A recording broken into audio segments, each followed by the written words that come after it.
Welcome guys. In the last class, I explained what candlestick analysis is, types of charts, and towards the end, I started explaining the different types of candlesticks we have. I said we have the haramis, we have the Marubozu, we have the spinning tops, we have the hammer, we have the inverted hammer, we have the shooting star, we have the hanging man, we have the doji, right? So now let's see a graphical representation. Now see this one. We call this pattern the haramis. That first pattern we saw here, it is known as the haramis candle, the haramis.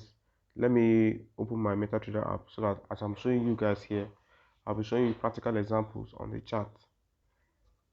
Okay, now I've opened my MetaTrader app. So now let me show you guys the haramis, an example of the haramis candle.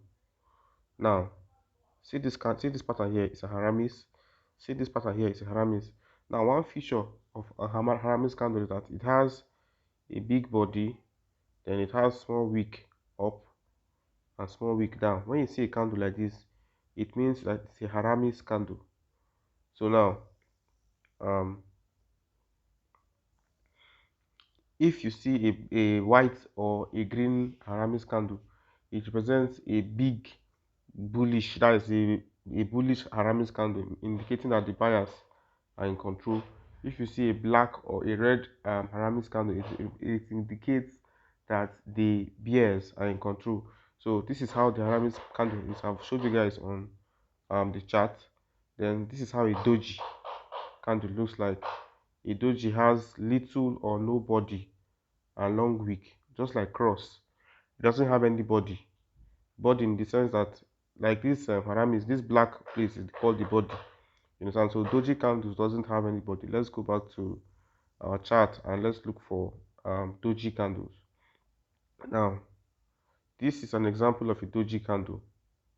These two here, doji has little or no body at all. So this is one example. Let's check for other examples. See another doji here, right? See another doji candle here, and that doji here, right?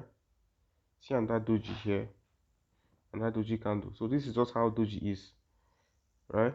So we have different types of doji candles. We have doji, we have dragonfly doji. This is the dragonfly doji.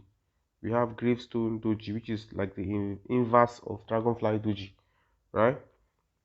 We have hanging man. Hanging man is like this. That is, it has a long lower wick and a body on top. So when you see this pattern here, we know that's hanging man. Let's go back to our chart and look for hanging man candle pattern. Long lower wick and big head. Long lower wick. Yes, see hanging man here. This is hanging man pattern, right? Long lower wick and big head or big body up. There's no wick on the up.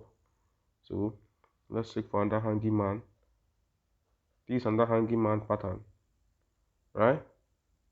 Another hanging man. Let's check for another one. Another hanging man pattern. See another hanging man pattern. Very small wick at the top, but the wick is not as big as the one below. So this is hanging man, right? So let's go back. Then hammer. Hammer usually has a big head, right? And small wick. The wick is not as big as that of hanging man. And the thing about all this hanging man, hammer, inverted hammer, and the rest is that it depends on the place you find them that determines what they will do. Like if I find the hanging man in a downtrend, you understand, it has significance. If I find hanging man at an uptrend, it has significance. If I find hammer at a downtrend, it has what it is doing there. It has the message it's trying to pass. If I find inverted hammer at a downtrend or uptrend, it has significance, what it's trying to do. So with time, I'm going to explain their significance with respect to trend. So this is inverted hammer, white, inverted hammer, black. Inverted hammer here, this represents for bulls, this one represents for bears, right? Then we have Marubozu. Marubozu candle is the kind of candle that just has a big body. There's no wick up or down. So let's go and check for Marubozu. Let's check for Marubozu. Okay, this right here is a Marubozu. This red one here is a Marubozu candle.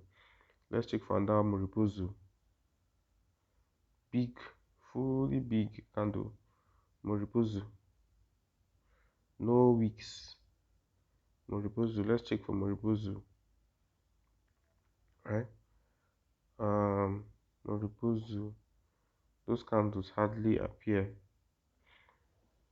Marubozu. I think this is a Marubozu. They usually like this sometimes. Have very big body and very little wick. You understand? Big body, that little wick up or down. Marubozu candles. Right? Now, yes, see a very good example. See another Marubozu. So Marubozu candles they don't have wicks, or even if they have, the wicks is very small. You understand?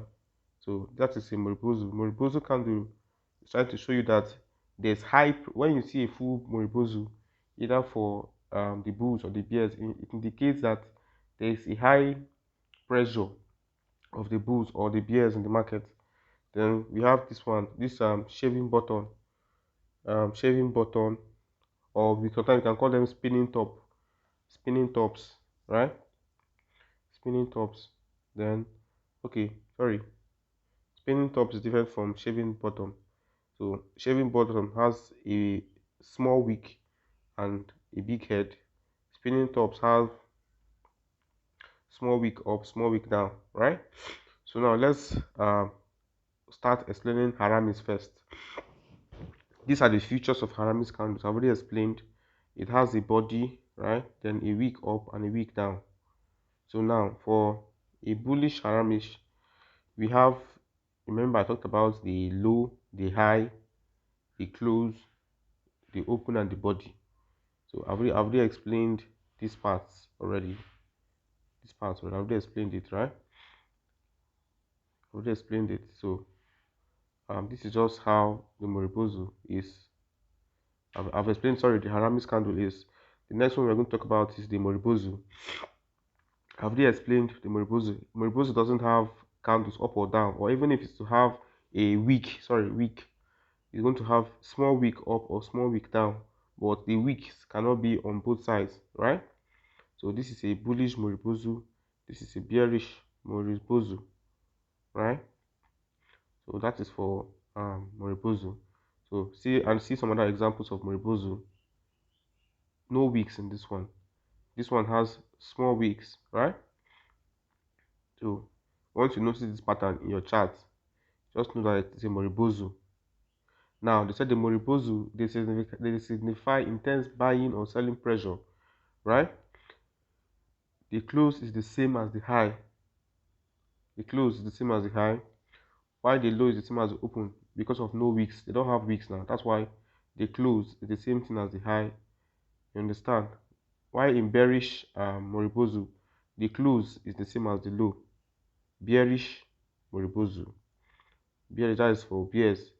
This is the close here, right?